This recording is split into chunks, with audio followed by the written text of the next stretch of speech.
अगस्त 1945 हिंदुस्तान की आजादी से 2 साल पहले 6 तारीख को सुबह करीब 8:15 बजे जापान में एक जोर का धमाका हुआ और कुछ ही मिनटों के अंदर हिरोशिमा नाम का एक हंसता खेलता शहर राख के ढेर में तब्दील हो गया।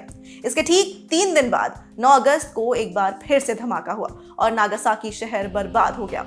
इन धमाकों में जिस हथियार का इस्तेमाल हुआ उसका जिक्र तब तक मिथकीय कहानियों में ही मिलता था। यह हथियार था परमाणु यानी कि एटम बम। हिरोशिमा और नागासाकी के धमाकों ने दुनिया को एक चीज कायदे से समझा दी थी, वो ये कि फ्यूचर में जिसके पास परमाणु हथियार होगा वो ही सबसे शक्तिशाली होगा। यही वजह थी कि द्वितीय विश्व युद्ध खत्म होते ही दुनिया भर में परमाणु हथियार बनाने की होड़ मच गई और फिर एक शख्स के प्रयासों से भारत ने न्यूक्लियर ताकत बनने की ओर अपना पहला कदम लिया। कौन है वो शख्स, चलिए जानते हैं।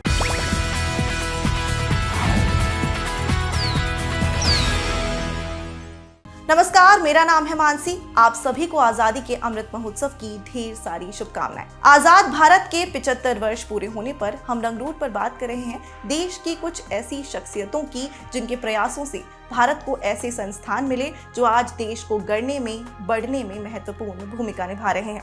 भारत के न्यूक्लियर पावर बनने के पीछे की नींव डॉक्टर होमी भाभा ने रखी थी।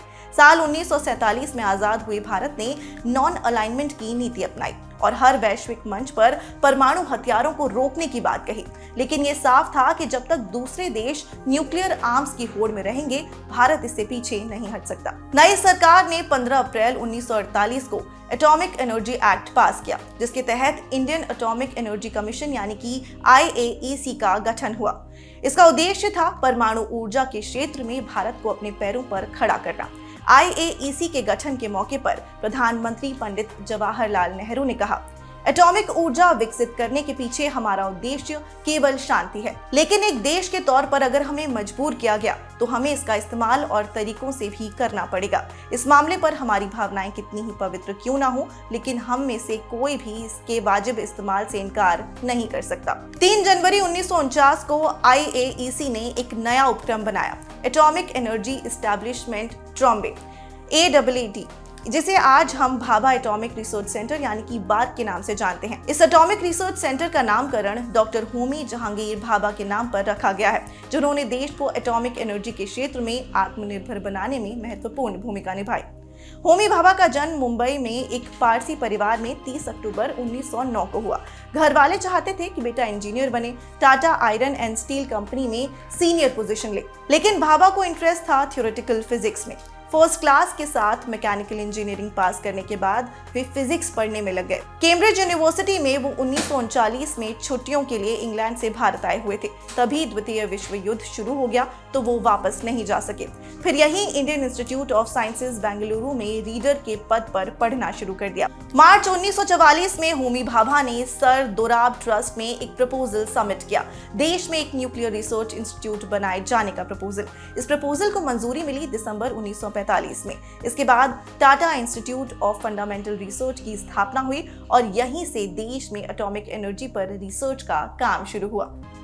भारत जब आजाद हुआ तब प्रधानमंत्री नेहरू ने उनके कंधों पर भारत के एटॉमिक प्रोग्राम का जिम्मा डाला। वो भारत के एटॉमिक एनर्जी कमीशन के पहले चेयरपर्सन बने। उन्हीं के नेतृत्व में एटॉमिक पावर का इस्तेमाल विकास कार्यों में करने के प्लान को आगे बढ़ाया गया। 24 जनवरी 1966 को डॉक्टर भाभा एयर इंडिया की फ्लाइट से लंदन जा रहे थे, पर ये फ्लाइट लंदन नहीं पहुंच पाई और क्रैश हो गई। डॉक्टर भाभा का इसी प्लेन क्रैश में निधन हो गया। भले ही डॉक्टर भाभा न्यूक्लियर पावर पर काम कर रहे थे, लेकिन वो एटम बम के सख्त खिलाफ थे। उनका मानना था कि एटॉमिक पावर का इस्तेमाल सिर्फ विकास कार्यों के लिए ही किया जाना चाहिए। एटॉमिक रिएक्टर से बनने वाली एनर्जी का इस्तेमाल कर भारत की गरीबी और बदहाली कम करने की कोशिश करनी चाहिए। इसी उद्देश्य के साथ बार्क विद्युत उत्पादन और एटॉमिक एनर्जी के शांतिमय प्रयोग के लिए जरूरी सभी रिसर्च और विकास सहायता देता है। होमी भाभा के देश के लिए योगदान ने न सिर्फ भारत को न्यूक्लियर पावर बनने में मदद की है, पर भाभा रिसर्च सेंटर पिछली कई पीढ़ियों से लेकर आने वाली कई पीढ़ियों तक देश के युवाओं के लिए एक बेहतरीन प्लेटफॉर्म रहा है। ललन ड्रॉप की नई पहल रंगरूट पर आप देख रहे थे होमी भाभा की इंस्पायरिंग कहानी। नए चैनल पर अपना प्यार बरसाते रहिए। आजादी के अमृत महोत्सव की आप सबको एक बार फिर से ढेर सारी शुभकामनाएं।